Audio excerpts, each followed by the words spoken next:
ఈ వారం మన గెస్ట్ 2004 బ్యాచ్ పోలీస్ ఆఫీసర్, పేరు ఎం మురళీకృష్ణ గారు, circle inspector police, Sullurpeta, Andhra Pradesh.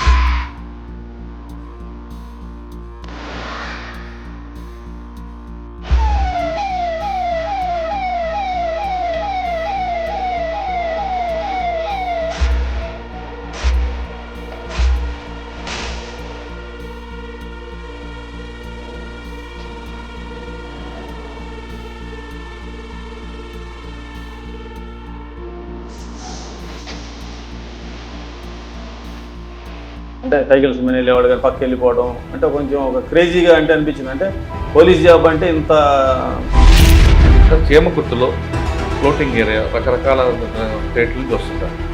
అక్కడ ఒక క్రైమ్ చేసింది జరిగిందంటే ఆ ఎక్కిజుడు మళ్ళీ లారీలో వెళ్ళి హంసా గ్రానైట్లో ఒక ఇన్సిడెంట్ స్టోన్స్ పడిపోయి దాదాపు 15 మంది వెళ్ళిపోయారు. ఇది డబుల్ మర్డర్ కేసులు ఉన్నాయి, కన్వెన్షన్ ఉంది, వాటి గురించి చెప్పండి. ఒక వ్యక్తి కాలిపోయి ఉన్నాడు, చనిపోయి ఉన్నాడు. ప్లాన్ ప్రకారం తీసుకెళ్ళి కత్తిపెట్టి పొట్టలో పొడిచి ఇంకోటి మీ service double murder case 4 double murder కేసుల్ని డిటెక్ట్ చేశాను. అది ఒక నాకు కొంచెం గొప్పగా కూడా ఉంటుంది యాక్చువల్గా. ఒక అమ్మ కూతుర్ని ఇద్దరిని వాళ్ళని చంపేశారు. వాళ్ళకు గోల్డ్ షాప్ ఐసియాస్ని టార్గెట్ చేసించారు. ఎందుకంటే ఒంటరిగా ఉంటారు, వీళ్ళు తక్కువ మంది ఉంటారు, ఒంటరిగా ఉంటారు. కోట పొడుస్తారు, గొంతు పొడుస్తారు. వీళ్ళు 15-16 కోట్లు పొడిచాడు ఒక మనిషికి. పోతవరం అనే గ్రామంలో వృద్ధులు వాళ్ళు కిరాణా షాప్ పెట్టుకొని జీవనం కొనసాగిస్తూ ఉంటారు. వారిని ఉదాహరణగా తలకాయ కొట్టి చంపేశారు. వాడు ఏంటంటే ఈ కిరాణా షాపులు లేకపోతే లోన్లీగా ఉండే వాళ్ళని ఎంచుకుంటాడు. పెద్దవాళ్ళని రాడ్ తీసుకుంటాడు, ఒకే ఒక దెబ్బ కొడతాడు. కానీ డ్రోన్ వాడడం వల్ల మీకు వచ్చే బెనిఫిట్ ఏంటి? నిర్జీవ ప్రదేశాల్లో పాడుబడ్డేళ్ళ దగ్గర అట్లా గంజాయి సేవిస్తూ ఉంటారు. ఇవన్నీ కూడా మనం డ్రోన్ ద్వారా క్యాప్చర్ చేసుకోవడం. శ్రీహరికోట అక్కడ ఏం జరిగిన మొత్తం వరల్డ్ వైడ్గా సూలూరుపేట ఫేమస్. సేలం నుంచి ఒక ఫోన్ వచ్చింది, శ్రీహరికోటలో ఏదో బాంబు సంబంధించి.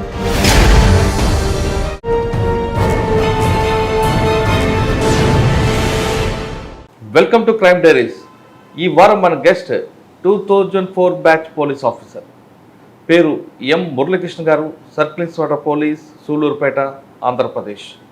మురళీకృష్ణ గారు సూర్యులపేట పనిచేయక ముందు చాలా పోలీస్ స్టేషన్ పనిచేశారు. ఎక్కువ కాలం ప్రకాశం జిల్లాలో పనిచేశారు. ప్రకాశం జిల్లాలో పనిచేసిన టైంలో డబుల్ మర్డర్ కేసులు ఉన్నాయి. ఆ డబుల్ మర్డర్ కేసులు ఎలాంటి క్లూస్ లేని కేసులో కూడా క్లూస్ సంపాదించడం తో పాటు అందులో నేరస్తుడికి శిక్ష పడేలా ఆయన దర్యాప్తు చేశారు. అటువంటి కేసులతో పాటు ప్రస్తుతం సూళ్ళూరుపేటలో జరుగుతున్న బార్డర్ ఇష్యూస్ ఎలా ఉంటాయి, ఇక్కడ జరుగుతున్న క్రైమ్ ఏ విధంగా ఉంది, అన్నిటికన్నా ముఖ్యంగా తిరుపతి ఎస్పీ గారు ఆదేశాలతో ఇక్కడ జరుగుతున్న డ్రోన్ టెక్నాలజీ వాడడం వల్ల లా అండ్ ఆర్డర్ ఎలా కంట్రోల్ అవుతుంది అనే విషయాల్ని సార్ నేను తెలుసుకున్నాను. సార్ నమస్తే. నమస్తే. ఫస్ట్ మీకు మంచి మర్డర్ కేసులు అంటే మంచి కాదు, మర్డర్ కేసుల్లో శిక్ష పడేలా దర్యాప్తు చేసేందుకు, కన్విక్షన్ రేట్ వచ్చినందుకు మీకు first congratulation. Thank you sir. ప్రతి ఆఫీసర్కి కేసులు జరుగుతాయి, కానీ శిక్ష పడేలా దర్యాప్తు చేయడంలోనే ఆ ఎఫిషియెంట్ కనిపిస్తుంటుంది. ప్లస్ మీకున్న బ్యాక్గ్రౌండ్ చూస్తుంటే మర్డర్ కేసులో ఎక్కువగా ఆ క్రైమ్ స్పాట్లోనే ఉండడం, ఆ క్రైమ్ స్పాట్ నుండి నిందితుడు విడిచిపెట్టిన విజిటింగ్ కార్డు కోసం తిరగడం, ఆ విజిటింగ్ కార్డు అంటే క్లూ పట్టుకున్న తర్వాత బ్రేక్ త్రూ చేయడం అనేది మీ స్టైల్. అంటే అక్కడ వరకు కాకుండా కన్విక్షన్ వచ్చే వరకు కూడా చేయడం అనేది, ఫాలోఅప్ చేయడం అనేది ఇంపార్టెంట్. వాటితో పాటు ఇప్పుడు ప్రజెంట్ సూలూరుపేటలో క్రైమ్ రేట్ ఎలా ఉంది, ఇక్కడ బార్డర్ ఇష్యూస్ ఎలా ఉంటాయి, డ్రోన్ టెక్నాలజీ వాడడం వల్ల మీకు లా అండ్ ఆర్డర్ కానీ లేదా అన్సోషల్ మీడియా ఎలిమెంట్స్ ఎలా దాన్ని డిఫరెంట్ చేస్తున్నారు, ఇక్కడ మెయిన్ ఇక్కడ శ్రీహరికోట, ఇక్కడ ఏం చిన్న క్రైమ్ జరిగినా వరల్డ్ వైడ్గా దీనికి డ్యామేజ్ అవుతుంది. కాబట్టి మీ ఎక్కువ ఫోర్స్ అంతా ఈ లా అండ్ ఆర్డర్తో పాటు మీ ఫోకస్ అంతా దాని మీద కూడా ఎక్కువ ఉండాలి. ఇవన్నీ ఎలాగ మీరు చేసుకొస్తున్నారు, క్రైమ్ రేట్ ఎలాగ ఉంది, ఈ ప్రశ్నలన్నిటికీ సమాధానం చెప్పే ముందు మురళీకృష్ణ గారు పేరెంట్స్, వాళ్ళ బ్యాక్గ్రౌండ్, మీ ఫ్యామిలీ, ఇవన్నీ చెప్పండి. అసలు ఈ పోలీస్ యూనిఫామ్ అంది బై ఛాన్సా by choice? Choice sir. Choice. Okay, ఎందుకో? నేను 90స్లో 91 అనుకుంటాను, 1991లో పొన్నూరులో ఇంటర్మీడియట్ చదువుకునే రోజుల్లో అడ్డగడ్డ వెంకటరావు గారు అని ఎస్ఐ గారు ఉండేవారు. ఎవరండి? అడ్డగడ్డ వెంకటరావు గారు అని ఎస్ఐ గారు ఉండేవారు. టెర్రర్గా ఉండేది. అంటే ఆయన వస్తుంటేనే జనాలు పరిగెత్తడం, అంటే మీన్స్ ఒక ఫియర్, భయం, అంటే తప్పు చేసేవాళ్ళకి కానీ ఎస్ఐ గారు వస్తే భయం అందరికి. ఎస్ఐ గారు వస్తుంటే రోడ్డు మీద ఎవరు ఉండేవాడు కాదు. అంటే సైకిల్స్ మీద వెళ్ళేవాడు కానీ పక్కకి వెళ్ళిపోవడం అంటే కొంచెం ఒక క్రేజీగా అంటే అనిపించింది. అంటే పోలీస్ జాబ్ అంటే ఇంత పవర్ఫుల్గా ఉంటుంది అని అప్పుడు మనసులో పడిపోయింది. సో అది ఇష్టపడ్డాను. కంపల్సరీ పోలీస్ జాబ్లోకి మనం ప్రవేశించాలి, రావాలి. సార్ మీ పేరెంట్స్, నాన్నగారు, అమ్మ ఏం చేస్తుంటారు? మాది చిన్నలింగాయపాలెం గ్రామం సార్, కాకుమాన్ మండలం, గుంటూరు జిల్లా. నాది సాధారణ మధ్యతరగతి రైతు కుటుంబం. అంటే పక్కా రైతులు మేము. అంటే మా ఫాదర్స్ కానీ ముత్తాతలు కానీ అందరూ కూడా రైతులు కానీ పాడి పంటలు అంటే పశువులు పెట్టుకోవడం కానీ ఇవన్నీ ఉండేవాళ్ళు. మా అమ్మగారు అప్పట్లో ఒక 7th క్లాస్ చదువుకున్నారు, మా నాన్నగారు చదువుకోలేదు. నాకు ఒక అక్క, ఒక అన్న, నేను మూడోవాడిని అనమాట. ఇంట్లో చిన్నవాడిని, కొంచెం గారాబంగా పెంచేవాళ్ళు. అక్కని మా అమ్మ ఏంటంటే తను వ్యవసాయం చేసుకుంటూ ఉన్నాము, పిల్లలు ఆ ఫీల్డ్లోకి రాకూడదు, వీళ్ళు ఏదో ఒకటి మంచిగా చదువుకోవాలి అనుకుని ఆమె అదే కాన్సన్ట్రేషన్ చేసేది, అందరిని చదివించడం. ఆ విధంగా మా అక్కను కూడా ఒక ఎంప్లాయీకి ఇవ్వడం జరిగింది. మా అన్నను కూడా చదివించడం. ఆయన కూడా పోలీస్ డిపార్ట్మెంట్లోనే జాయిన్ అయ్యారు. ఆయన కూడా ఇప్పుడు బాపట్ల DCRB CIగా ఉన్నారు. ఈ పేరు M శ్రీనివాసరావు అని. ఆయన 1998 బ్యాచ్. సో ఆయన ఇన్స్పిరేషన్. ఇద్దరం కలిసి పోలీస్ శాఖలోకి రావడానికి ట్రై చేసేవాళ్ళము. సో ముందు ఆయన వచ్చారు, తర్వాత ఆయన కూడా నాకు ఇన్స్పిరేషనే. మా బ్రదరు, అంటే బ్రదర్ అనడానికి కూడా కాదు, స్నేహితుల్లాగే ఉండేవాళ్ళం. సో ఆయన కూడా నాకు ఇన్స్పిరేషన్. సో నేను కూడా 2002లో రాశాను. 2004లో ఫైనల్గా ఎస్ఐగా జాయిన్ అవుతుంది జరిగింది. ఓకే. 2004లో అయిన తర్వాత ఫస్ట్ పోస్టింగ్ ఎక్కడ వచ్చింది? నేను ట్రైనింగ్ తర్వాత సోమశిల, నెల్లూరు జిల్లా సోమశిలలో ఒక 3 months పనిచేయడం జరిగింది. తర్వాత నెల్లూరు జిల్లాలోనే సీతారాంపురం అని ఒక మండలం ఉంది, బోర్డర్లో ఉంటుంది. అది పోరుమామిళ్ళ బోర్డర్లో. అక్కడ ఒక 20 months చేయడం జరిగింది. తర్వాత నేను ప్రకాశం జిల్లాకి ట్రాన్స్ఫర్ కాబడ్డాను. సార్ నెల్లూరు జిల్లాలో ఒక దగ్గర 3 నెలలు, ఒక దగ్గర 8 నెలలు పనిచేస్తున్నట్టు 20 months. దీంట్లో మీకు వచ్చిన ఛాలెంజ్ ఏంటంటే, సాధారణంగా ఫస్ట్ పోస్టింగ్లో ఏ ఎస్ఐ అయినా సరే, మీరు చెప్పారు ఇందాక పొన్నూరులో ఎస్ఐ గారి లాగా ఆ విధంగా యూనిఫామ్ వేసుకొని జనాలు నిలబడాలి, జనంకి ఒక మంచి మెసేజ్ ఇవ్వాలి అనేది ఇంట్లో ఉంటుంది. ఆ ట్రెండ్ మీరు చూసినప్పటికీ పొన్నూరుకి మీరు 2004లో డిపార్ట్మెంట్కి వచ్చేసరికి ఆ ట్రెండ్ కొనసాగిందా లేదంటే తగ్గిందంటారు? ట్రెండ్ కొనసాగుతుంది, అయితే అంత భయం లేదు. అది పొన్నూరు అనేది ఒక మున్సిపాలిటీ, అప్పట్లోనే 90లోనే అది చాలా పాత మున్సిపాలిటీ. నేను వెళ్ళి సీతారాంపురం వచ్చేసి ఒక మారుమూల ప్రాంతం. అంటే ఒక కడప నుంచి బస్సులు, అంటే బద్వేలు నుంచి బస్సులు, అంటే అట్లా బస్సులు తప్పితే రావచ్చు. నైట్ ఎవరు కనపడరు అనమాట. కొంచెం ఎక్స్ట్రీమిస్ట్ ప్రాబ్లం కూడా ఉండింది అప్పుడు. ప్రకాశం జిల్లాలో బాగా ఎక్స్ట్రీమిజం ఉంది, నక్సలైట్ ప్రాబ్లం చాలా ఉండింది. బాలసుబ్రహ్మణ్యం గారు ఎస్పీగా పనిచేస్తున్న టైం అనమాట. సో ఇది బోర్డర్ కాబట్టి మమ్మల్ని కూడా కొంచెం జాగ్రత్తగా ఉండమనేవాళ్ళు. స్టేషన్కి గార్డ్ అవి ఉంటా ఉండేవి. అక్కడ ముఖ్యంగా ఏంటంటే ప్రజలు బాగా కొంచెం అమాయకంగా ఉండేవాళ్ళు. మీన్స్ చట్టం అంటే కొంచెం గౌరవం ఉండేది, అదేవిధంగా భయం కూడా ఉండేది. తప్పులేం పెద్ద కేసులు కూడా క్రైమ్ ప్రకారంగా పెద్ద కేసులు వచ్చాయి కాదు, కానీ ఆ ఉన్న వాటిలోనే మేము కొంచెం లిక్విడేట్ చేసుకుంటాం. అంటే కౌన్సిలింగ్ చేసుకుంటా, లోక్ అదాలతుల్లో కాంప్రమైజ్ చేసుకుంటా, విలేజ్ల్లో గొడవలు లేకుండా చేయటం, ఇవన్నీ చేయటంలో కూడా కొద్దిగా అక్కడ కొంచెం ప్రాబ్లమ్స్ ఫేస్ చేశాను. పొలిటికల్గా కూడా కొంచెం ప్రాబ్లమ్స్ ఫేస్ చేసి నేను ప్రకాశం జిల్లాకి ట్రాన్స్ఫర్ వెళ్ళటం జరిగింది. మీన్స్ అంటే అంత మంచి పని చేస్తుంటే కూడా ఒక్కోసారి వాళ్ళకి ఇష్టపడకపోవచ్చు. అంటే కేసులని రాజీ చేస్తున్నాము, విలేజ్ల్లో సమస్యలు లేకపోతే కూడా కొంతమందికి ఇష్టపడకపోవచ్చు. వాళ్ళ ఇన్కమ్ పోతుంది కదా, ఇన్కమ్ కాకపోయినా పొలిటికల్గా ఇన్బ్యాలెన్స్ అవ్వచ్చు. అంటే ఇప్పుడు వాళ్ళు పెట్టమన్న కేసులు పెట్టకపోవచ్చు, వాళ్ళు చెప్పిన విధంగా చేయకపోవచ్చు. పోస్టింగ్ కాబట్టి పోస్టింగ్లో కొంచెం అది ఏమంటారు, కసి ఉంటుంది ఎవరికైనా, ఏ ఆఫీస్ ఏ ర్యాంకులో అయినా. కానీ మీరు పొన్నూరులో చూసినట్లుగా లేదని బాధపడ్డారా ఎందుకు వచ్చాం డిపార్ట్మెంట్లో? కానీ అట్లా బాధపడింది ఏం లేదు, కానీ ఆ విధంగా అంటే అది ఆ టైం అది. అంటే మనం ఇప్పుడు మేము చేసే రోజుల్లోకి ఇప్పటికి కొంచెం తగ్గింది. అంటే అంత చేయలేకపోవచ్చు, ఎందుకంటే రకరకాల ఇష్యూస్ వస్తున్నాయి. పబ్లిక్ కూడా అవేర్నెస్ కలుగుతుంది.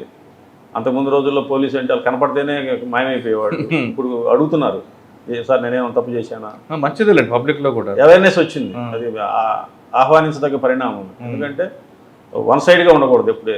కాబట్టి అది నేనైతే చాలా సాటిస్ఫాక్షన్గా పనిచేశాను. ఆ 18 నెలలు కూడా నేను ఎవరికి ఎవరికి లొంగలేదు మీన్స్ అంటే ఎవరిని చట్టం ఏది ఉంటే అంటే చట్ట ప్రకారం ఏదైతే చేయగలుగుతామో అది చేసి ప్రజల్లో మంచి పేరు సంపాదించుకున్నాం. మీరున్న టైంలో శివధర్ రెడ్డి గారు ఎస్పీ గారు శివధర్ రెడ్డి గారు నాకు పిఎస్ఐ ట్రైనింగ్లో ఉన్నప్పుడు ఉన్నారు.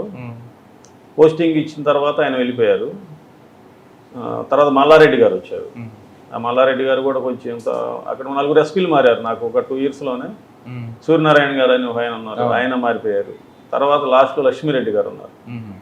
లక్ష్మీరెడ్డి గారు ఉన్న టైంలో ఆయన నేనే రిక్వెస్ట్ చేసుకొని ప్రకాశం జిల్లాకి వెళ్ళటం జరిగింది. సార్ ప్రకాశం జిల్లా ఫస్ట్ పోస్టింగ్? ప్రకాశం జిల్లాలో ఫస్ట్ పోస్టింగ్ మార్టూరు దగ్గర బల్లికొర మండలం. అక్కడ కూడా ఒక 2 ఇయర్స్ పనిచేయడం. ఏముందండి అక్కడ? బల్లికొర కూడా అది గ్రామీణ ప్రాంతం, కొంచెం క్వారీస్ ఉండేవి, గ్రానైట్ క్వారీస్ ఉండేవి. అక్కడ ఇష్యూస్ అంటే క్వారీస్ సంబంధించిన ఇష్యూస్, లేబర్ ఇష్యూస్ కానీ ఏమైనా ప్రమాదాలు జరిగేదానికి అవన్నీ క్వారీస్ వాళ్ళతో రెగ్యులర్గా మీటింగ్స్ పెట్టుకోవడం. వర్షాకాలం ఏమైనా ఈ బండలు అవి జారి పడతా ఉంటాయి, అవన్నీ పడకుండా అంటే మేమున్న 2 ఇయర్స్ అయితే ఎటువంటి ఇన్సిడెంట్ జరగలేదు. రెగ్యులర్గా వాళ్ళతో టచ్లో ఉండేవి. అంటే ఏదైతే మనం పనిచేసే ఏరియాలో సమస్య ఉందనుకుంటాం దాని మీద కాన్సన్ట్రేషన్ చేయటం వల్ల అక్కడ ఇష్యూస్ లేకుండా. ఈ మధ్య కూడా మనం చూసాం, ఏదో క్వారీలో బండరాళ్ళు బట్టి ఒక 5-6 మంది చనిపోయారు రీసెంట్గా 1 month 2 months అయింది. సో అట్లాంటి ఇష్యూస్ జరగకుండా ఉండటానికి పనిచేశాం. సార్ సాధారణంగా గ్రామీణ ప్రాంతాల్లో పెట్టి కేసులు ఎక్కువ ఉంటాయి. ఎస్, హట్ కేసులు కొట్టుకోవడం అవన్నీ మీరు ఎఫ్ఐఆర్ చేసేవారా లేకుండా వాళ్ళు మాట్లాడి కాంప్రమైజ్ చేసి పంపించేవారు?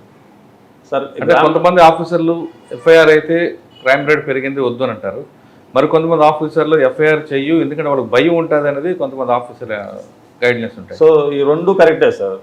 రెండింటిని కూడా బ్యాలెన్స్ చేసుకోవాలి ఆఫీసర్. ఎస్హెచ్ఓ ఎవరైతే ఎస్ఐ ఉన్నారో కానీ ఇప్పుడైతే కొన్ని మంది సిఐలు అయ్యారు, ఎస్హెచ్ఓస్ కొన్ని సిఐలు అని. మా టైంలో అయితే దాదాపు అన్ని ఎస్ఐ పోస్టింగ్లే టౌన్స్ కూడా. ఇవి ఎస్హెచ్ఓగా ఉన్నటువంటి ఆయన బ్యాలెన్స్ చేసుకోవాలి, ఏది మనం ఎఫ్ఐఆర్ చేయాలి ఏది చేయకూడదని రూల్ ఏమి ఉండదు. కాకపోతే వాళ్ళు కొంచెం ఒక విలేజ్లో చిన్న ఇష్యూస్ మీద రావచ్చు. మనం ఎఫ్ఐఆర్ చేయడం వల్ల ఆ కక్షలు పెరిగి పెద్ద అయ్యి సంవత్సరాల కొద్దీ పెరగవచ్చు. అందుకని అట్లాంటి వాటిని మాత్రం ఒకసారి పిలిచి వాళ్ళని అడుగుతాం ఫస్ట్, మీకు ఏం కావాలి అని. అడిగినప్పుడు వాళ్ళు చెప్తారు, సార్ మాకు కొంచెం వాళ్ళని పిలిచి కొంచెం మందలించండి సార్, లేకపోతే మా జోలికి రాకుండా చేయండి సార్ అంటే వాడు కంప్లైంట్ ఫిర్యాదుదారుడే ఒక చాయిస్ పెట్టుకుంటాడు. కొంతమంది కంపల్సరీ కేసే కావాలంటారు. కేసే కావాలన్నప్పుడు దానికి ఇంకా ఆల్టర్నేటివ్ ఏం లేదు, మనం వాళ్ళని కేసు కట్టాలి. ఇట్లా అడిగినప్పుడు మాత్రం వాళ్ళని పిలిపించి ఏది తప్పు ఏది ఒప్పు, వాడు ఏం చేసి తప్పు చేసింది ఏంటి చెప్పి వాళ్ళ చేతే వాళ్ళకి తప్పు అయిందని చెప్పించుకొని ఇద్దరు సాటిస్ఫై అయితే వాళ్ళ ఊళ్ళో పెద్ద మనుషులు ఎవరో పిలిచి ఇద్దరి మధ్య సమక్షంలో వాళ్ళు రాజీ పడ్డారు, సంతకాలు పెట్టించుకొని పంపించారు. సాధారణ గ్రామీణ ప్రాంతాల్లో ప్రజలు కూడా అండి వాళ్ళ కేసులు అవసరం లేదు, పిలిపించి బెదిరించండి చాలు సార్ మాకంటారు. అంటే వాళ్ళు ఇంకొకసారి మా జోలికి రాకుండా చేయండి, వాడు కేసు పెట్టి మళ్ళీ నేను ఎందుకు కోర్టు చుట్టూ తిరగాలి, మళ్ళీ వీడిని పర్మనెంట్గా శత్రువు చేసుకోవాల్సి వస్తుంది. కేసు పెట్టినప్పుడు ఇంటి పక్కనే ఉంటారు, లేదా పొలం తగాదాలు ఉంటాయి, చిన్న ఏదో తిట్టుకుంటూ ఉంటారు. వాళ్ళు అడిగేది కూడా పోలీస్ స్టేషన్కి వెళ్ళాను నేను, వాళ్ళని పోలీసు వాళ్ళు పిలిచారు, వాళ్ళని మంగళించారు, భయం పెట్టారు, అదొకటే జోలికి రాకుండా చేస్తే చాలు అనేది ఒక సామాన్యమైన మానవుడి ఒక కోరిక. అది ఏదో ఇంజరీస్ ఉండయి అట్లాంటి వాటిలో మాత్రం కంపల్సరీ వాళ్ళు వద్దన్నా కానీ మేము కేసులు కడతాం. అది ఎమ్మెల్సీ అవుతుంది. ప్లస్ ఇంకోసారి కూడా ఏదైనా జరగవచ్చు, అది తరగలరాని సార్ తగిలితే ఏదైనా ప్రాణాపాయం కూడా ఉంటుంది కాబట్టి అవతలాడికి కూడా భయం ఉండాలి. ఓకే, ఆ పోలీస్ స్టేషన్ తర్వాత ఎందుకు వచ్చారు? తర్వాత నేను సంతనూతలపాడు అని ఒంగోలు పక్కనే ఉంటుంది, అక్కడ ఒక 6 months పనిచేశాను. అక్కడ అంటే అప్పుడు ఉన్నటువంటి ఎస్పీ గారు సిఎస్ఆర్ కేఎల్ఎన్ రాజు గారు అని ఉన్నారు. అక్కడ అంటే నా పనితీరు కావచ్చు, లేదా పక్కన ఉన్నటువంటి సీమకుర్తి ఎస్ఐకి ప్రమోషన్ రావడం వల్ల నన్ను అక్కడికి షిఫ్ట్ చేయడం జరిగింది. చీమకుర్తి అంటే ఇందాక బల్లికొరలో కొద్దిగా ఉంటాయి గ్రానైట్స్, చీమకుర్తి అంటే అది వరల్డ్ ఫేమస్ గెలాక్సీ గ్రానైట్ ఉండే ఏరియా. నిత్యం కూడా అక్కడ విపరీతమైన ట్రాఫిక్ ఉంటుంది, లారీలు ట్రాన్స్పోర్టేషను, ఈ లేబర్ రకరకాల ప్రదేశాల నుంచి వస్తారు, రాజస్థాన్ నుంచి, ఒరిస్సా నుంచి, మధ్యప్రదేశ్ నుంచి, తమిళనాడు నుంచి. ఈ నిత్యం ఆ టౌన్లో 10,000 మంది ఈ కార్మికులే తిరుగుతూ ఉంటారు. సో ఈ 24 hours మూమెంట్ ఉంటుంది, పబ్లిక్ మూమెంటు. మనకి ఏదన్నా 12 తర్వాత ఈ టౌన్లో ఆగిపోతుందని అట్లేం లేదు, నైట్ తిరుగుతూనే ఉంటారు, కొంచెం అలర్ట్గా ఉండాలి. సో అక్కడ కూడా ఛాలెంజెస్ ఏంటంటే కొన్ని గ్రానైట్ క్వారీలకి మ్యాగజైన్లు ఉంటాయి, ఎక్స్ప్లోజివ్ లైసెన్స్లు ఉంటాయి, వాటన్నిటి తనిఖీ చేసుకోవటం, అక్కడ ఎటువంటి ప్రమాదాలు జరగకుండా క్వారీ మేనేజర్స్తో వాళ్ళతో మీటింగ్లు పెట్టుకోవటం, ఈ సిఐటియు లేకపోతే ఇట్లాంటి కార్మిక సంఘాలతో కూడా మీటింగ్ పెట్టి వాళ్ళ సేఫ్టీ మెజర్స్ ఏమైతే తీసుకోవచ్చో అవన్నీ కూడా తీసుకోవడం. కొంచెం ట్రాఫిక్ ఇష్యూ ఉండేది, అప్పుడు బైపాస్ లేదు చేమకుర్తిలో. అప్పుడు మేము కూడా అక్కడ లోకల్ ఎమ్మెల్యే గారికి కూడా బైపాస్ ఉంటే బాగుంటుందని సజెస్ట్ చేయడం జరిగింది. అది తర్వాత రోజుల్లో ఇప్పుడు బైపాస్ వచ్చి కొంచెం చేమకుర్తి కూడా ట్రాఫిక్ ఫ్రీ అయింది. సార్, చేమకుర్తిలో ఫ్లోటింగ్ ఏరియా రకరకాల స్టేట్ల నుంచి వస్తుంటారు. అక్కడ ఒక క్రైమ్ చేసింది జరిగిందంటే ఆ ఎక్యూజ్డ్ మళ్ళీ లారీలో వెళ్తుంటాడు. ఎస్, ఓకే, ఇక్కడ డిసీజ్డ్ నోన్ కాదు, ఎక్యూజ్డ్ నోన్ కాదు. అటువంటి కేసులు మరి ఎలా ఐడెంటిఫై చేసేవారు? మర్డర్ అనే అవసరం లేదు, జస్ట్ కొట్టుకోవడం, లారీకి వెళ్ళిపోతాడు, ఏదో ఒకటి జరుగుతుంటుంది.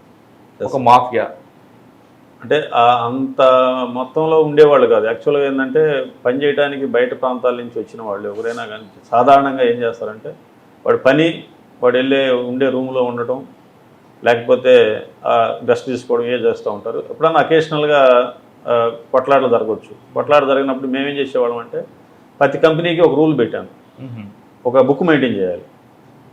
మీ దగ్గర ఎవరు పని చేస్తున్నారు, వాళ్ళ ఫోన్ నెంబర్స్ కానీ, ఆధార్ నెంబర్ కానీ, అడ్రస్.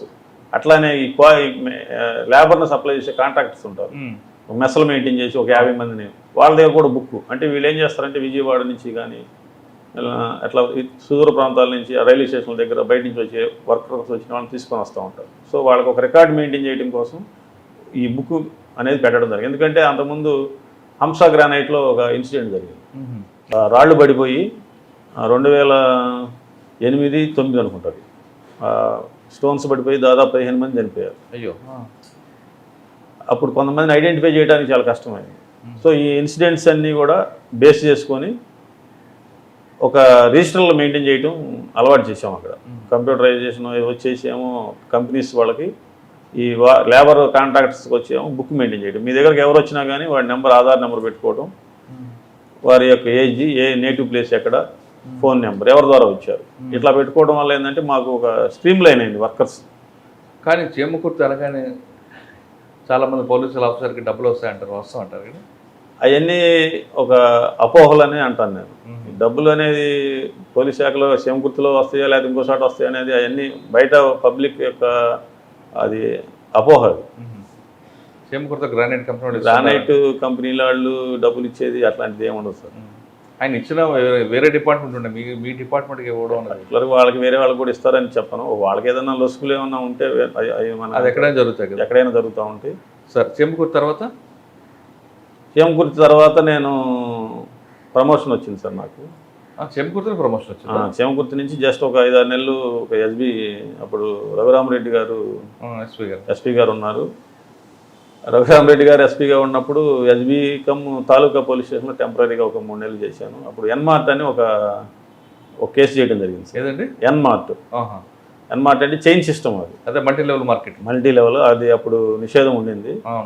దాన్ని గుజరాత్ వెళ్ళి, సూరత్ వెళ్ళి ముద్దాయిల్ని పట్టుకొచ్చాను. ఎమ్మెల్యే దీంట్లో రఘురామరెడ్డి గారు గట్టిగా పనిచేసేవారు. గతంలో ఆంబే మీద కూడా ఆయనే కర్నూలు. ఫస్ట్ ప్రకాశంలో మొదటి ఎస్పీ గారు ఆయన. అప్పుడు ఉన్నప్పుడు ఆ కేసు కొంచెం బాగా ఛాలెంజింగ్ కేసు. పర్సనల్గా నేను ఎక్కువ ఇన్వాల్వ్ అయ్యి, అండ్ మా టీమే ఎక్కువ దాన్ని డీల్ చేసింది. అంటే మెయిన్ ముద్దాయిని మేమే పట్టుకొచ్చాం. ఎక్కడ? గుజరాత్, సూరత్లో. ఓకే. తర్వాత అది కంపెనీ అంతా బంద్ అయింది. తర్వాత ప్రమోషన్ వచ్చింది సార్. ప్రమోషన్ వచ్చి సిఐడికి ట్రాన్స్ఫర్ అయ్యాను. ఎక్కడ? సిఐడి వచ్చి నెల్లూరు చేశాను, తర్వాత గుంటూరు చేశాను. అంటే గుంటూరు చేసిన, నెల్లూరు చేసిన, ప్రకాశం జిల్లా కేసులు చూస్తూ ఉంటాం. అంటే అందులో ఏమైనా బ్రేక్ త్రూ కేసులు ఉన్నాయండి?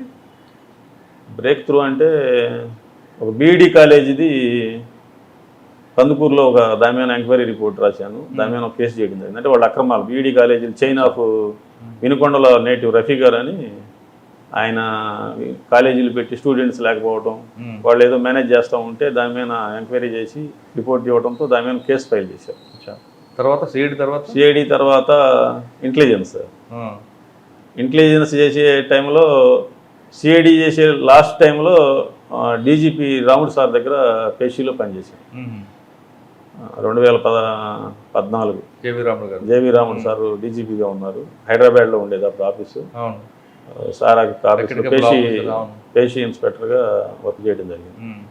సారు ఇక రిటైర్ అయ్యి 2016లో వెళ్ళేటప్పుడు జూలైలో, అప్పుడు మళ్ళీ ఒంగోలు రూరల్ సర్కిల్కి ఇన్స్పెక్టర్గా వచ్చాం. ఇంకా అక్కడ నుంచి స్టార్ట్ అయింది ఇది ఇన్వెస్టిగేషన్. 2 years సార్ అక్కడ చేసింది. రూరల్ సర్కిల్ 2 years చేసిన తర్వాత మళ్ళీ ఇంటెలిజెన్స్కి తీసుకున్నారు. తీసుకొని మళ్ళీ ఆర్పి ఠాకూర్ సార్ దగ్గర పేషీ ఇన్స్పెక్టర్ చేయడం జరిగింది. తర్వాత ఇంటెలిజెన్స్లో 21 దాకా పనిచేశాను ఒంగోలులోనే. ఇక 21 నుంచి మళ్ళీ బయటకు వచ్చి కొంచెం పోస్టింగ్లు అవి దొరకలేదు, కొంచెం ఇబ్బంది పడ్డాం. సరే ఆ పడ్డాన్న టైంలో కూడా మాకు ఇచ్చిన అంటే నా మెంటాలిటీ ఎలా ఉంటుందంటే మనకు అప్పచెప్పిన పని ఏదైనా కానీ జాగ్రత్తగా చేసి పెట్టడం అనేది, మనకు ఏమైనా ఆఫీసర్ మన నమ్మి ఏదైనా వర్క్ అప్ చెప్పినప్పుడు దాన్ని క్లీన్గా అంటే శుభ్రంగా పనిచేసి సంపూర్ణంగా చేసి ఇవ్వడం అనేది నా అలవాటు. దాంట్లో భాగంగా కొన్ని కేసులు కూడా చేయడం జరిగింది. తర్వాత బాపట్ల DCRB DTRB కొత్త జిల్లాలు ఏర్పడ్డాయి. కొత్త జిల్లాలు ఏర్పడి 22లో ఏప్రిల్ 22 ఏప్రిల్ మేలో నేను బాపట్లకి వెళ్ళాను. అప్పుడు నేనే DCRB చూడాల్సి వచ్చింది, CCS చూడాల్సి వచ్చింది, ట్రాఫిక్ వింగ్ చూడాల్సి వచ్చింది. అట్లా 3-4 వింగ్స్ అన్నీ కూడా చూసి అక్కడ ఒక 1 year పనిచేసిన తర్వాత PTC ఒంగోలులో మళ్ళీ 1 year చేశాను. అక్కడి నుంచి ఇక్కడికి. ఓకే, ఇక్కడ రాకముందు మీది డబుల్ మర్డర్ కేసులు ఉన్నాయి, కన్విక్షన్ ఉంది, వాటి గురించి చెప్పండి. ఒంగోలు రూరల్ సర్కిల్ CAగా చేసేటప్పుడు సంతనూతలపాడు పోలీస్ స్టేషన్ పరిధిలో డిసెంబర్ నెల అది 2016 ఒక వ్యక్తి కాలిపోయి ఉన్నాడు, చనిపోయి ఉన్నాడు. ఒకటావుటీని అక్కడికి వెళ్ళాము. ఆ పొలం ఆ ల్యాండ్ వాళ్ళు చెప్పడం జరిగింది. వెళ్ళాము, అక్కడ SI గారిని తీసుకొని సీన్ విజిట్ చేసి అన్నీ చూసుకున్నాము. కానీ ఐడెంటిఫై కాల. ఒంగోలు పక్కనే ఉంటుంది అది. ఒంగోలు అంతా కూడా కొంచెం రౌడీజం సంచలనంగా ఉండింది. అది అంటే తగ్గిపోయింది రౌడీజం. ఒంగోలులో తమరు చెప్పినట్టుగా ఒకప్పుడు రూపాయికి 5 రూపాయలు 10 రూపాయలకి మర్డర్ చేసే రోజుల నుంచి Addanki circle rowdyism Kishore Kumar SP sir బంద్ చేసిన తర్వాత అది ఆటోమేటిక్ తగ్గిపోతూ తగ్గిపోయింది సార్. మేము వచ్చేసరికి ఇలా రౌడీజం దాదాపుగా లేదు అప్పుడు. లేదా ఇది శివారు ప్రాంతం ఒంగోలుకి, కానీ లిమిట్స్ వచ్చేసి ఒంగోలు రూరల్ సర్కిల్ కింద వస్తుంది. ఐడెంటిఫై కాలేదు. ఆ ఫొటోస్ తీసుకున్నాం. ఒంగోలు నగరం అంటే ఒంగోలులోకి సంబంధించిన అయి ఉంటాడు ఇతను, ఏదో చంపేసి అక్కడ కాల్ చేశారు, అన్వాడు దొరకకుండా కాల్ చేశారు. సో అవి పార్కులు ఎక్కడ పడితే అక్కడ మొత్తం పాంప్లెట్స్ అంటించడం అవన్నీ చేయడం జరిగింది. ఒక 4వ తారీఖు అది బాడీ ఐడెంటిఫై అయితే 8వ తారీఖు ట్రేస్ అయింది. అది ఒక cell phone shop Venkata Subbarao అని అతనిదని వాళ్ళ యొక్క బ్రదర్స్ వాళ్ళు ఐడెంటిఫై చేయడం జరిగింది. అతనికి భార్య ఉంది, కానీ ఆమెని డైవర్స్ తీసుకోలేదు, కానీ వేరువేరుగా ఉంటున్నారు.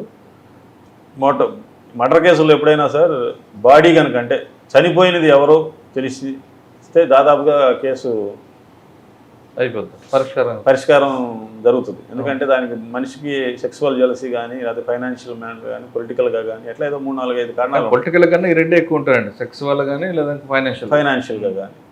సో ఇది ఐడెంటిఫై చేసాము. కొన్ని CCTV ఫుటేజెస్ చూడటం జరిగింది. అతని యొక్క సెల్ ఫోన్స్ ఇక మనిషి లభించాడు కాబట్టి ఇక అతని యొక్క సెల్ ఫోను CDRs అన్ని పెట్టుకోవడం జరిగింది. అవన్నీ చూస్తూ ఉన్నాము. అతని మూమెంట్ కూడా అటు ఇటు ఉంది. ఆ మంగమూరు రోడ్డు లో అతని షాప్ అనమాట. అంటే ఈ మర్డర్ జరిగే ప్లేస్కి వెళ్ళే దారిలోనే ఇతని షాప్ ఉండేది, ఒక 2 kilometers అంటే టౌన్లో ఉంటుంది. సో ఆ CCTV ఫుటేజ్లు అవి చూస్తూ ఉన్నాము. టౌన్ అంతా వెరిఫై చేస్తున్నాం. ఆటోలు తిరుగుతున్నాయి, అవన్నీ కొంచెం హెవీగా తిరుగుతాయి ఒంగోలు ఆటోస్ కూడా. ఈ సమయంలో అతని యొక్క ఫోన్లో ఒక కొత్త నెంబర్ ఒకటి యాక్టివేట్ అయ్యి ఆగిపోయింది ఒకరోజు. అంటే 8వ తారీఖు మాకు అతను ఐడెంటిఫై అయ్యాడు. ఈలోపు ఎవరో సిమ్ ఒకటి వేసి వాళ్ళ సిమ్ వేసుకొని ఆన్ చేసి మళ్ళీ తీసేశారు, డౌట్ వచ్చినట్టు వాళ్ళు. సో అది చూస్తే నకిరేకల్ ప్రాంతానికి చెందిన ఒక అతని అడ్రస్ వచ్చింది. అతను పర్టికులర్స్ అవి తీసుకుంటా ఉంటే అతను ఇక్కడ ఆటో డ్రైవర్గా గుర్తించాం. ఇతనికి సెల్ ఫోన్ షాప్ అతను చంపేసి సెల్ ఫోన్ షాప్లో ఉన్నటువంటి సెల్ ఫోన్స్ అన్నీ తీసుకెళ్లారు, ఇతను బైక్ తీసుకెళ్ళిపోయారు. అప్పుడు మేము అక్కడ CCTVలన్నీ చూస్తే ఒక ఆటో రావటం, అక్కడ ఆగటం, ఆటోలో ఏదైనా ఎక్కెళ్ళటం అవి తెలుసుకున్నాం. తర్వాత మళ్ళీ ఒక రోజు ఒక బైక్ మ్యాన్ వచ్చి ఒక మూటలో సెల్ ఫోన్ షాప్లో ఉన్నటువంటి ఫోన్స్ అన్నీ కూడా తీసుకెళ్ళడం జరిగింది.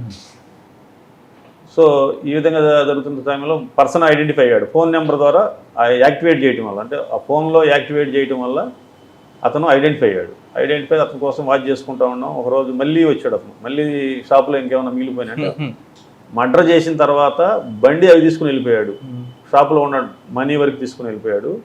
మరలా 2 days తర్వాత వచ్చి మళ్ళీ సెల్ ఫోన్స్ అని తీసుకెళ్ళాడు. అంటే అలవాటైంది ఇతనికి. ఓహో ఇది పేపర్ చూసుకుంటారు వాళ్ళు. ముద్దాయిలు ఎప్పుడైనా ఏం చేస్తారంటే మనం చేసింది ఏమైనా ఐడెంటిఫై అయిందా లేదా, 2 రోజులు 3 రోజులు పేపర్ చూసుకున్నాడు, ఎవరు రాలా. 4వ తారీఖు 3వ తారీఖు నైట్ మర్డర్ చేశాడు, 6వ తారీఖు వచ్చి ఫోన్స్ ఎత్తుకెళ్ళాడు, 8వ తారీఖు ఐడెంటిఫై అయింది, మళ్ళీ 16వ తారీఖు మళ్ళీ వస్తున్నాడు. ఇంకేమన్నా అడుగు పొడుగు దాంట్లో ఏమన్నా ఉంటే అని తీసుకెళ్దామని. ఆ ఇన్ఫర్మేషన్ మేము ఆల్రెడీ ట్రాకింగ్లో ఉన్నాం కాబట్టి పట్టుకున్న తర్వాత దీంట్లో మేము చేసిన ఈ కేసులో లైఫ్ కన్విక్షన్ వచ్చింది అతను. సూపర్. ఎందుకు వచ్చిందంటే ఇతను దొంగతనం చేసిన తర్వాత బైక్ తీసుకెళ్ళి ఆర్టీసీ బస్ స్టాండ్ పార్కింగ్లో పెట్టి ఒక స్లిప్ తీసుకున్నాడు, వెళ్ళిపోయాడు. అది ఒకటి. రెండోది 6వ తారీఖు వచ్చిన తర్వాత వచ్చి లాడ్జీలో పడుకున్నాడు, అక్కడ రికార్డ్ అయ్యి ఉంది. మళ్ళీ షాపులో వస్తువులు దొంగతనం చేసి ఒక బ్యాగ్లో తీసుకుని ఆర్టీసీ బస్ స్టాండ్లో స్టోర్ రూమ్లో పెట్టాడు, అదే ఒక స్లిప్ తీసుకున్నాడు. ప్లస్ కత్తి ఒకటి కొన్నాడు మర్డర్కి ఉపయోగించడానికి. చైనా బజార్ ఉంది, చైనా బజార్ సీసీటీవీ ఫుటేజ్ దొరికింది. పెట్రోల్ బంక్లో కొన్నాడు, అక్కడ వీడియో ఫుటేజ్ వచ్చింది. ఈ వీడియో ఫుటేజీలు cell phones, petrol bunk, China బజార్లో కత్తి కొనేది, ఈ పార్కింగ్ ప్లేసు, ప్లస్ ఈ లగేజ్ పెట్టుకునే లగేజ్ కౌంటర్ స్లిప్, ఈ 4 బేస్ చేసుకొని సర్కమ్స్టాన్సెస్, ఐ విట్నెస్లు లేరు ఎవరు. అంటే షాప్లోకి వచ్చి మాట్లాడుతూ ఉండేవాడు, ఇతనికి పరిచయం. అతను ఆ సెల్ ఫోన్ షాప్ ఎవరైతే డిసీజ్ ఉన్నాడో చనిపోయిన వ్యక్తి, ఇతనికి పరిచయం. ఎందుకు ఎలా పరిచయం అంటే ఈ ఆటోలో ఎప్పుడన్నా ఇతను స్త్రీల దగ్గరికి వెళ్తూ ఉంటాడు, వ్యభిచారుల దగ్గరికి అట్లా వెళ్తూ ఉండేవాడు, అందుకని ఆ విధంగా పరిచయం. ఇతని యొక్క అలవాటుని చేసుకొని ఆ రోజు ఇతను వచ్చినప్పుడు అతని దగ్గర ఒక 50,000 రూపాయలు చూశాడు. అతను లెక్కేసుకొని కౌంటర్లో పెట్టుకుంటున్నాడు. సో ఇతనికి బాగా అవసరం ఉంది. ఇంట్లో చాలామంది ఇతని మీద ఆధారపడి ఉన్నారు, పేద కుటుంబం అక్యూజుడు. సో ఒక 50,000 లభిస్తాయి నాకు, ఈరోజు ఇతను ప్లాన్ చేయాలి, చంపేయాలని డిసైడ్ చేసుకొని మధ్యాహ్నం నుంచి ఒక కత్తి కొనుక్కోవడం, సాయంత్రానికి పెట్రోల్ కొనుక్కోవడం. అన్న ఒక మంచి అమ్మాయి ఉందన్న, నేను తీసుకుని వెళ్తాను, తోటలోకి తీసుకెళ్తానని చెప్పడం చేసి దాని ప్లాన్ ప్రకారం తీసుకెళ్ళి కత్తి పెట్టి పొట్టలో పొడిచి. అంటే అక్కడ అమ్మాయి వచ్చిందా? ఇతను ఏం చేస్తారంటే ఇక్కడ రెండో ఒక మంచి పని జరిగింది. ఇక్కడ ఇతను ఒక ఫ్రెండ్తో మాట్లాడుతూ ఉంటాడు, అతను ఆటో డ్రైవరు. అంటే అమ్మాయియే ఆటో డ్రైవర్ అనమాట. అతనికి తెలియదు. అన్న ఎక్కడ ఉండవు నువ్వు అంటాడు. వాడు నేను మంగమూరు రోడ్ తిరుగుతున్నా, ఒంగోలులో చర్చ్ సెంటర్లో తిరుగుతున్నా అని చెప్తూ ఉంటాడు, బస్ స్టాండ్ అని చెప్తూ ఉంటాడు. ఇతను నమ్మించినప్పుడల్లా ఫోన్ చేస్తూ ఉంటాడు అతనికి. అతను ఏదో చెప్తూ ఉంటాడు, అన్న వస్తుందన్న అంటాడు. అతను వెళ్ళి ఆ తిరగంలోనే సడన్గా కత్తి తీసేసి బొడ్లోంచి పొట్టలో పొడి చేస్తాడు. 2-3 బొడ్లు పడంలోనే పడిపోతాడు. కొంచెం ఇతనేమో 5'8" అటు ఉంటాడు డిసీజ్డ్, వీడొచ్చి 5 అడుగులే ఉంటాడు. మనకి నమ్మకం కుదరదు. మనం అన్నీ వాడు ఫోన్ వాడాడు, సెల్ ఫోన్లు సీజ్ చేసాం నగరికల్లో, అన్నీ చేసాం. కానీ ఇప్పుడు మీ బోటి వాళ్ళకంటే సమాజం దృష్టిలో 5 అడుగుల వాడిని అంతాడిని ఎటు చంపేశాడు అనేది డౌట్. వాడిని కొంచెం హార్డ్గా ఇంట్రాగేషన్ చేయగా ఈ ఫోన్ ఇన్ఫర్మేషన్ ఉందిగా, వీడు రోజు మర్డర్ జరిగినప్పుడు మాట్లాడాడు, మర్డర్ జరిగిన తర్వాత ఒక ఫోన్ నెంబర్తో మాట్లాడాడు. ఆ నెంబర్ చూస్తే ఒక ఆటో డ్రైవర్, ఏళ్ళ ఊరు అతనిదే, వాడు కూడా కలిసి ఇద్దరం కలిసి చేసాం సార్ అన్నాడు. వాడిని కూడా ఫిక్సప్ చేశాడా? వాడిని కూడా ఫిక్సప్ చేశాడు. మేము కూడా దాదాపు ఆల్మోస్ట్ వాళ్ళు వాడిని ఎంత హార్డ్గా చేసినా వాడు కూడా ఉన్నాడు సార్ అని చెప్తున్నాడు. ఆ సమయంలో మేము కూడా ఇద్దరిని ఫిక్స్ చేసుకున్నాం. ఎట్లా వాడు మనకి లొకేషన్ చూస్తే 2 దగ్గర వస్తాయి. ఒంగోలు పట్టణంలో చిన్న పట్టణం అది. వాడు ఎట్లా మంగమూరు రోడ్లో ఈ ప్రదేశానికి దగ్గరగా కూడా ఆటో వచ్చి వెళ్ళిపోతూ ఉంటాడు వాడు, వాళ్ళ యొక్క గిరాకీని బట్టి. సో దాదాపుగా వాడిని కూడా ఫిక్స్ చేసుకున్నాం, ఇద్దరు ఈ మర్డర్ చేసింది ఇద్దరు అని. నాకు ఒక మంచి అలవాటు అనుకుంటున్నాను, అది ఉంటుంది. మార్నింగ్ 5కి 4:35 ఎప్పుడైనా లెగుస్తూ ఉంటాను. జనరల్గా 5కి లెగుస్తాను.